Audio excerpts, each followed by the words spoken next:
Sagan was one of a handful of scientists who braved the disapproval of colleagues to pioneer the scientific search for evidence of extraterrestrial intelligence. His approach to this subject embodied one of his great strengths, an ability to exquisitely balance skepticism and wonder, so that neither could overwhelm the other and distort our understanding of reality. This last series of excerpts deals with the great question of extraterrestrial contact.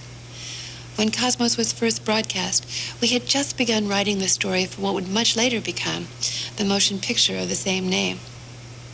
As we come to this final sequence of excerpts, I can't help but regret the many parts of Cosmos that we were unable to include in the sampler program. I think of the story of Johannes Kepler's stubborn integrity and how it opened the way to the stars. The cautionary tale of the lost grandeur of the ancient library of Alexandria and the brilliant woman whose murder was bound up in its destruction. Perhaps the most critical part, interwoven throughout every one of the 13 hours, was the hope that we as a culture would at long last forgive science for displacing us from the center of the universe,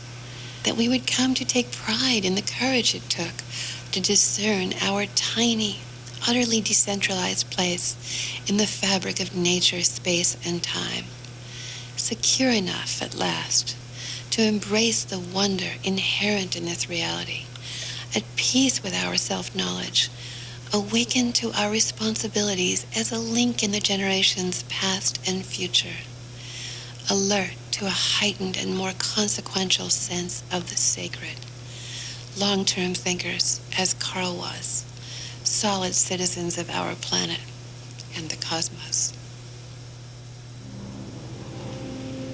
In the vastness of the cosmos, there must be other civilizations far older and more advanced than